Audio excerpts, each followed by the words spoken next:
लीजिए सुनिए प्रेमचंद की लिखी कहानी पिसनहारी का कुआं। वाचन समीर गोस्वामी का है। गोमती ने मृत्युशैया पर पड़े हुए चौधरी विनायक सिंह से कहा, चौधरी मेरे जीवन की यही लालसा थी। चौधरी ने गंभीर होकर कहा, इसकी कुछ चिंता न करो काकी, तुम्हारी लालसा भगवान पूरी करेंगे। मैं आज ही मजूरों को बुलाकर काम पर लगाए देता हूं। देव ने चाहा तो तुम अपने कुएं का पानी पियोगी। तुमने तो गिना होगा, कितने रुपए हैं? गोमती ने एक क्षण आंखें बंद करके बिखरी हुई स्मृति को एकत्र करके कहा, भैया मैं क्या जानूं कितने रुपए हैं। जो कुछ है वो इसी हाड़ी में है। इतना करना कि इतने ही में काम चल जाए। किसके सामने हाथ फैलाते फिरोगे? चौधरी ने बंद हाड़ी को उठाकर हाथों से तौलते हुए कहा, ऐसा तो करेंगे ही काकी, कौन देने वाला है?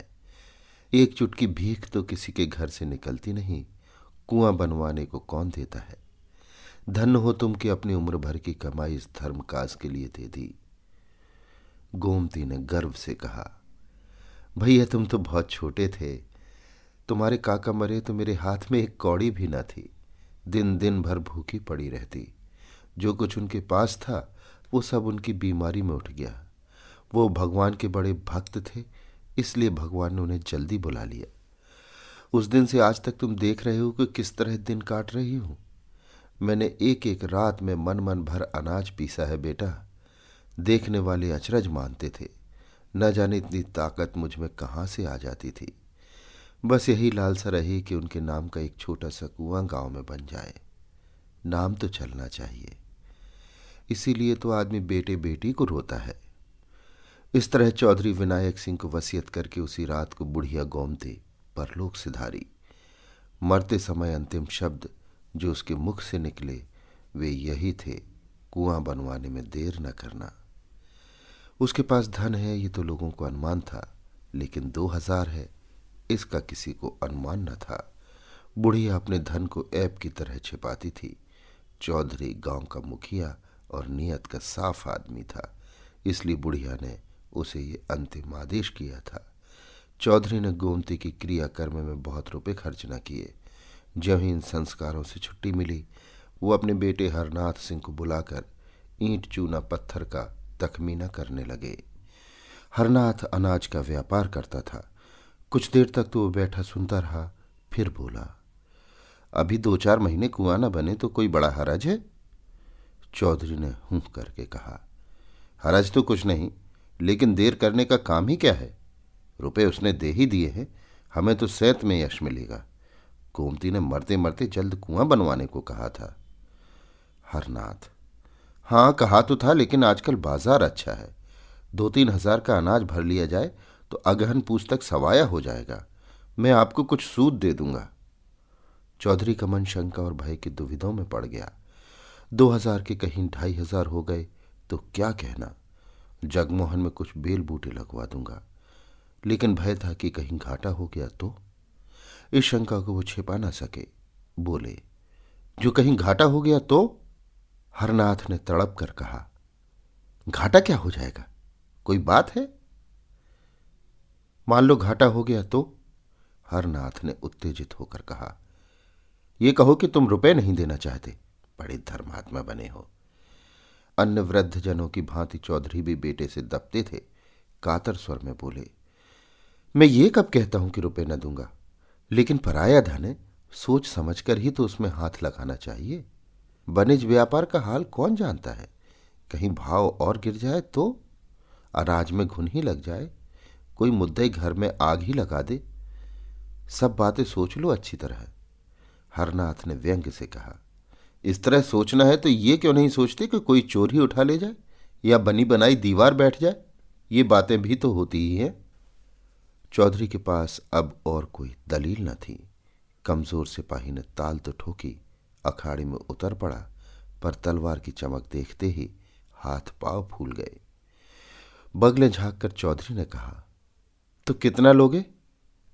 हरनाथ कुशल योद्धा की भांति शत्रु को पीछे हटता देखकर बफर कर बोला, सबका सब दे दीजिए, 150 रुपये लेकर क्या खिलवाड़ करना है। चौधरी राजी हो गए।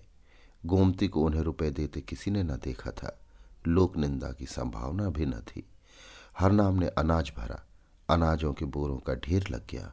आराम की मीठी नींद सोने वाले चौधरी अब सारी रात बोरों की रखवाली करते थे। मजाल न थी कि कोई चूहिया बोरों में घुस जाए। चौधरी इस तरह झपटते थे कि बिल्ली भी हार मान लेती। इस तरह 6 महीना बीत गए। पौष में अनाज बिका, पूरे 500 रुपये का लाभ हुआ। हरनाथ ने कहा, इसमें 50 रुपये आप ले लें। चौधरी ने झल्ला कर कहा, 50 रुपये क्या खैरात ले लूं? किसी महाजन से इतने रुपए लिए होते तो कम से कम 200 रुपये सूद के होते। मुझे तुम 2-4 रुपये कम दे दो, और क्या करोगे। हरनाथ ने ज्यादा बतबढ़ाव न किया, 150 रुपये चौधरी को दे दिया। चौधरी की आत्मा इतनी प्रसन्न कभी न हुई थी। रात को वो अपनी कोठरी में सोने गया तो उसे ऐसा प्रतीत हुआ कि बुढ़िया गोमती खड़ी मुस्कुरा रही है। चौधरी का कलेजा धक धक करने लगा। वो नींद में न था, कोई नशा न खाया था। गोमती सामने खड़ी मुस्कुरा रही थी। हाँ, उस मुरझाए हुए मुख पर एक विचित्र स्फूर्ति थी। कई साल बीत गए। चौधरी बराबर इसी फिक्र में रहते कि हरनाथ से रुपए निकाल लूं, लेकिन हरनाथ हमेशा ही हीले हवाले करता रहता था। वो साल में थोड़ा सा ब्याज दे देता, पर मूल के लिए 1000 बातें बनाता था। कभी लेने का रोना था, कभी चुकते का। हाँ, कारोबार बढ़ता जाता था। आखिर एक दिन चौधरी ने उससे साफ साफ कह दिया कि तुम्हारा काम चले या डूबे मुझे परवाह नहीं, इस महीने तुम्हें अवश्य रुपए चुकाने पड़ेंगे। हरनाथ ने बहुत उड़न घाइयां बताई, पर चौधरी अपने इरादे पर जमे रहे। हरनाथ ने झुंझला कर कहा, कहता हूं 2 महीने और ठहरिए, माल बिकते ही मैं रुपए दे दूंगा। चौधरी ने दृढ़ता से कहा, तुम्हारा माल कभी न बिकेगा और न तुम्हारे 2 महीने कभी पूरे होंगे। मैं आज रुपए लूंगा। हरनाथ उसी वक्त क्रोध में भरा हुआ उठा और 2000 रुपये लाकर चौधरी के सामने जोर से पटक दिए। चौधरी ने कुछ झेंप कर कहा, रुपए तुम्हारे पास थे? और क्या बातों से रोजगार होता है? तो मुझे इस समय 500 रुपये दे दो, बाकी 2 महीने में दे देना। सब आज ही तो खर्च ना हो जाएंगे। हरनाथ ने ताव दिखाकर कहा, आप चाहे खर्च कीजिए चाहे जमा कीजिए, मुझे रुपए का काम नहीं। दुनिया में क्या महाजन मर गए हैं जो आपकी धौंस सहूं? चौधरी ने रुपए उठाकर एक ताक पर रख दिए। कुएं की दाग बेल डालने का सारा उत्साह ठंडा पड़ गया। हरनाथ ने रुपए लौटा तो दिए थे, पर मन में कुछ और मंसूबा बांध रहा था। आधी रात को जब घर में सन्नाटा छा गया तो हरनाथ चौधरी के कोठरी की चूल खिसकाकर अंदर घुसा। चौधरी बेखबर सोए थे। हरनाथ ने चाहा कि दोनों थैलियां उठाकर बाहर निकल आऊं, लेकिन ज्यों ही हाथ बढ़ाया उसे अपने सामने गोमती खड़ी दिखाई दी। वो दोनों थैलियों को दोनों हाथों से पकड़े हुए थी। हरनाथ भयभीत होकर पीछे हट गया। फिर ये सोचकर कि शायद मुझे धोखा हो रहा हो, उसने फिर हाथ बढ़ाया, पर अब की वो मूर्ति इतनी भयंकर हो गई कि हरनाथ एक क्षण भी वहां खड़ा न रह सका। भागा, पर बरामदे में अचेत होकर गिर पड़ा। हरनाथ ने चारों तरफ से अपने रुपए वसूल करके व्यापारियों को देने के लिए जमा कर रखे थे।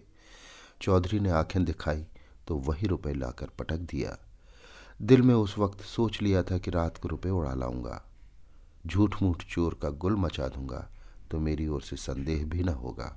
पर जब ये पेशबंदी ठीक न उतरी तो उस पर व्यापारियों के तगादे होने लगे। वादों पर लोगों को कहाँ तक टालता। जितने बहाने हो सकते थे सब किए। आखिर वो नौबत आ गई कि लोग नालिश करने की धमकियां देने लगे। एक ने तो 300 रुपये की नालिश कर भी दी। बेचारे चौधरी बड़ी मुश्किल में फंसे। दुकान पर हरनाम बैठता था। चौधरी का उससे कोई वास्ता न था, पर उसकी जो साख थी वो चौधरी के कारण। लोग चौधरी को खरा और लेन देन का साफ आदमी समझते थे। अब भी यद्यपि कोई उनसे तकाजा न करता था, पर वो सबसे मुंह छिपाते फिरते थे। लेकिन उन्होंने ये निश्चय कर लिया कि कुएं के रुपए न छूऊंगा, चाहे कुछ आ पड़े। रात को एक व्यापारी के मुसलमान चपरासी ने चौधरी के द्वार पर आकर हजारों गालियां सुनाई। चौधरी को बार बार क्रोध आता था कि चलकर मूछें उखाड़ लूं, पर मन को समझाया, हमसे मतलब ही क्या है, बेटे का कर्ज चुकाना बाप का धर्म नहीं है। जब भोजन करने गए तो पत्नी ने कहा, ये सब क्या उपद्रव मचा रखा है? चौधरी ने कठोर स्वर में कहा। मैंने मचा रखा है? और किसने मचा रखा है? बच्चा कसम खाते हैं कि मेरे पास केवल थोड़ा सा माल है, रुपए तो सब तुमने मांग लिए। चौधरी, मांगला लेता तो क्या करता? हलवाई की दुकान पर दादा का फातिहा पढ़ना मुझे पसंद नहीं। स्त्री, ये नाक कटाई अच्छी लगती है? चौधरी, तो मेरा क्या बस है भाई, कभी कुआं बनेगा कि नहीं? 5 साल हो गए। स्त्री, इस वक्त उसने कुछ नहीं खाया, 1 जून भी मुंह झूठा करके उठ गया था। चौधरी, तुमने समझाकर खिलाया नहीं? दाना पानी छोड़ देने से तो रुपए न मिलेंगे। स्त्री, तुम क्यों नहीं जाकर समझा देते? चौधरी, मुझे तो इस वक्त बैरी समझ रहा होगा। स्त्री, मैं रुपए ले जाकर बच्चा को दिए आती हूं, हाथ में जब रुपए आ जाए तो कुआं बनवा देना। चौधरी, नहीं नहीं, ऐसा गजब न करना, मैं इतना बड़ा विश्वासघात न करूंगा, चाहे घर मिट्टी ही में मिल जाए। लेकिन स्त्री ने इन बातों की ओर ध्यान न दिया। वो लपक कर भीतर गई और थैलियों पर हाथ डालना चाहती थी कि एक चीख मारकर हट गई। उसकी सारी देह सितार के तार की भांति कांपने लगी। चौधरी ने घबरा कर पूछा, क्या हुआ? क्या तुम्हें चक्कर तो नहीं आ गया? स्त्री ने ताक की ओर भयातुर नेत्रों से देखकर कहा, चुड़ैल वहां खड़ी है। चौधरी ने ताक की ओर देखकर कहा, कौन चुड़ैल? मुझे तो कोई नहीं दिखता। स्त्री, मेरा तो कलेजा धक धक कर रहा है, ऐसा मालूम हुआ जैसे उस बुढ़िया ने मेरा हाथ पकड़ लिया है। चौधरी, ये सब भ्रम है, बुढ़िया को मरे 5 साल हो गए, अब तक वो यहां बैठी है। स्त्री, मैंने साफ साफ देखा, वहीं थी, बच्चा भी कहते थे कि उन्होंने रात को थैलियों पर हाथ रखे देखा था। चौधरी, वो रात को मेरी कोठरी में कब आया? स्त्री, तुमसे कुछ रुपयों के विषय ही में कहने आया था, उसे देखते ही भागा। चौधरी, अच्छा, फिर तो अंदर आओ, मैं देख रहा हूं। स्त्री ने कान पर हाथ रखकर कहा, ना बाबा, अब मैं उस कमरे में कदम न रखूंगी। चौधरी, अच्छा, मैं जाकर देखता हूं। चौधरी ने कोठरी में जाकर दोनों थैलियां ताक पर से उठा ली। किसी प्रकार की शंका न हुई, गोमती की छाया का कहीं नाम भी न था। स्त्री द्वार पर खड़ी झांक रही थी।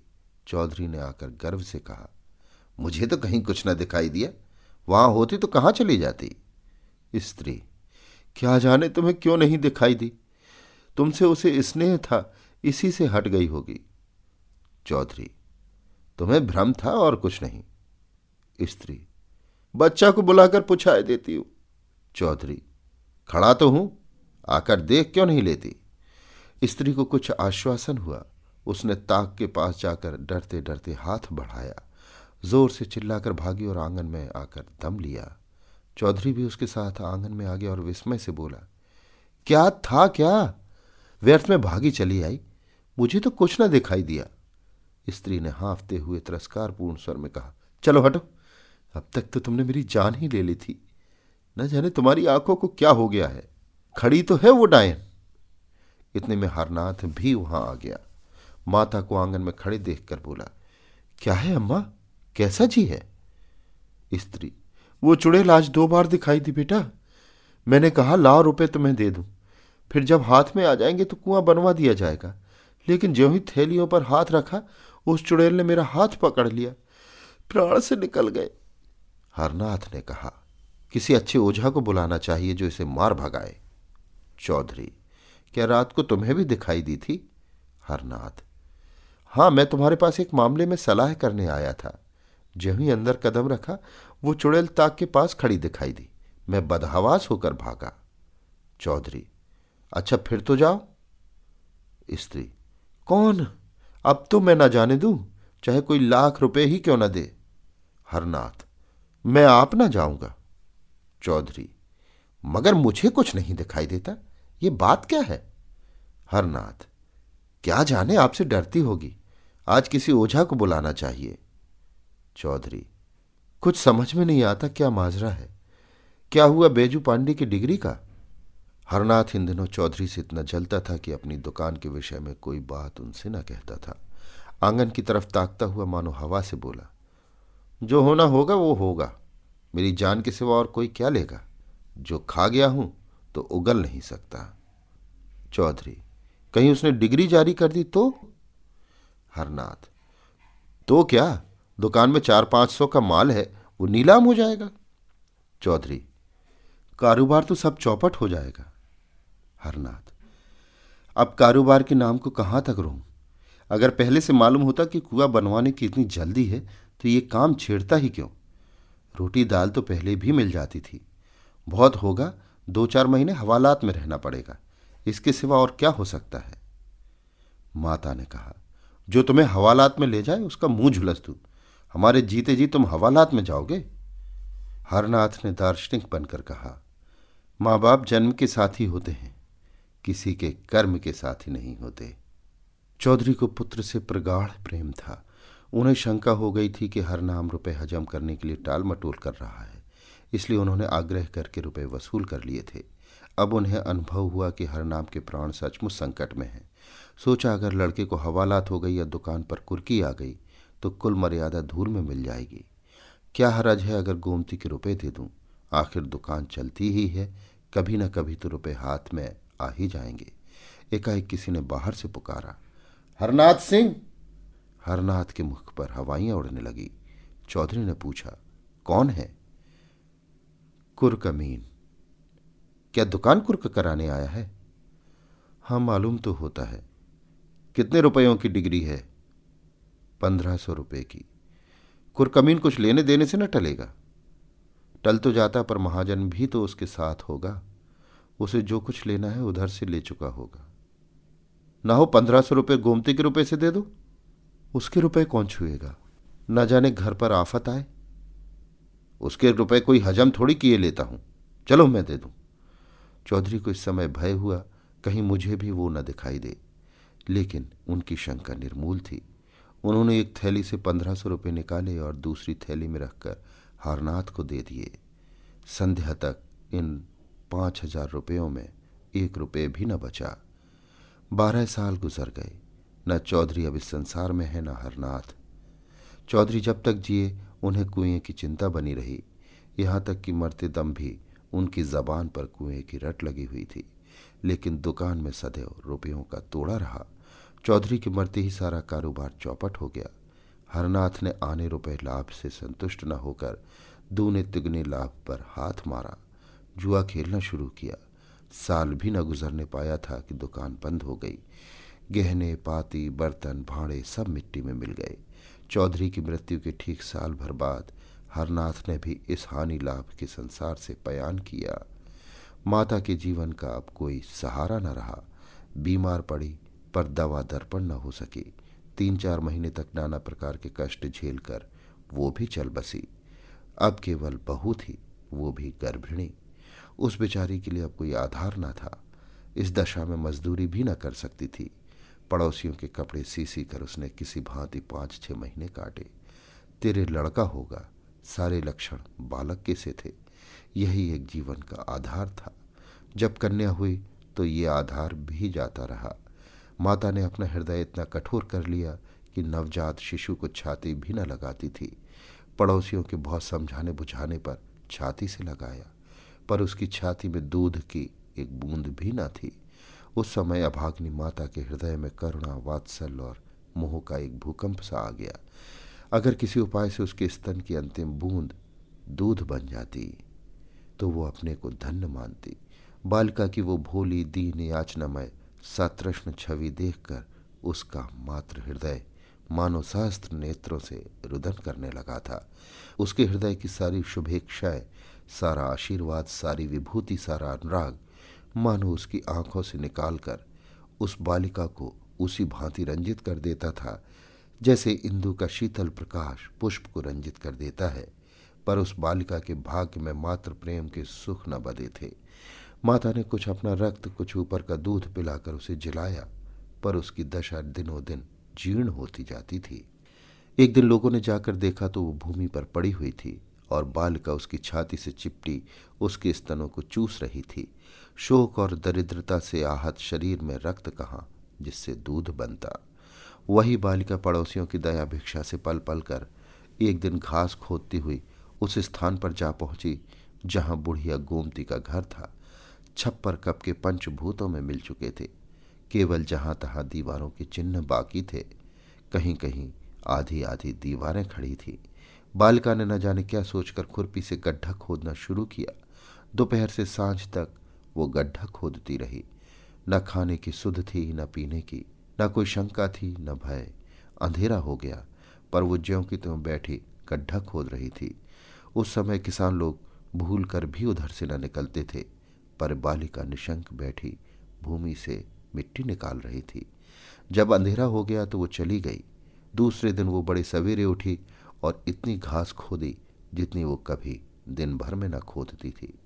दोपहर के बाद वो अपनी खांची और खुरपी लिए उसी स्थान पर पहुंची, पर आज वो अकेली न थी। उसके साथ 2 बालक और भी थे। तीनों वहां सांझ तक कुआं कुआं खोदते रहे। बालिका गड्ढे के अंदर खोदती थी और दोनों बालक मिट्टी निकाल निकाल कर फेंकते थे। तीसरे दिन 2 लड़के और भी उस खेल में मिल गए। शाम तक खेल होता रहा।